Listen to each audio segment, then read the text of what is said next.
நீ அவரை பார்த்தது ஒரு போலீஸ்காரனோட அப்பனா. ஆனா நீ பார்க்காதவன்னு நான் பார்த்திருக்கேன். 15 வருஷத்துக்கு முன்னாடி திகார் ஜெயில்ல.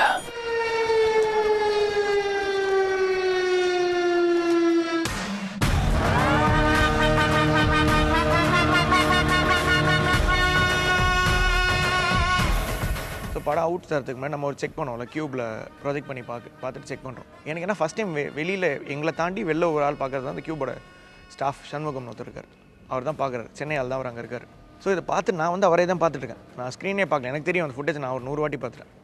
ஸோ அவர் சண்முகம் முகத்தையே பார்த்துட்ருக்கேன், அவர் ஸ்க்ரீனை பார்த்துட்டே இருக்காரு. அந்த டோர் திறக்கிற ஷாட் வருது.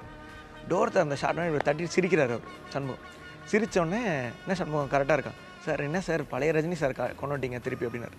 அதுதான் எனக்கு ரொம்ப ஹாப்பியாக இருந்த மூமெண்ட் படத்தில். ஓகே, அப்போ ஒர்க் ஆகிடுச்சு. இந்த படத்தோட ஃப்ளோவில் இருந்து கொஞ்சம் வேறு மாதிரி இருக்கும். அது வேறு மாதிரி ஒரு ரஜினி. அது ஆக்சுவலாக அந்த படம், இந்த படத்தில் இப்போ ஜெயிலர் அந்த அவர் கேரக்டர் பார்த்திங்கன்னா ரொம்ப சப்டலாக இருக்கும், ரொம்ப கம்மியாக தான் ரியாக்ட் பண்ணுவார், கம்மியாக பேசுவார், ரியாக்ஷன்ஸ் எல்லாமே இருக்கும். அது கொஞ்சம் ஜாஸ்தியாக இருக்கும். அவர் வந்து இப்போ வேறு மாதிரி, இப்போ இந்த முத்து படையப்பாலெல்லாம் ஒரு பேட்டர்ன் ஒரு ரஜினி சார் இருப்பாங்கள்ல, அந்த பேட்டர்னில் தான் இருக்கணும் சொல்லி அவர் எங்கே இருக்கும்போது அது அந்த மீட்டர் மைண்டில் வச்சுட்டு அந்த ஜோனுக்குள்ளே எழுதுனது. வர்றது, அங்கே ஒருத்தனை பார்க்குறது, நீ இப்படி இல்லையே அப்படி இல்லையே, அதெல்லாம் வந்து அது அவருடைய வேறு ஒரு வெர்ஷனில் அது.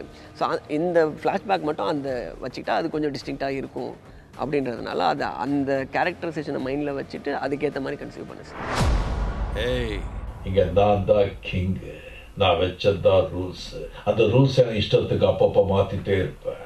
அதை கப்சிப்பது கேட்டு ஃபாலோ பண்ணணும். அப்போதான் உடம்புல ஒரு கீறு இல்லாமல் வெளியே போகிறேன். ஹுக்கும், ടൈഗർ കാ ഹുക്കം.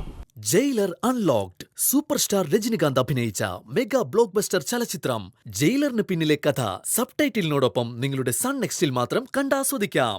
ഇപ്പോൾ തന്നെ ആപ്പ് ഡൗൺലോഡ് ചെയ്യൂ.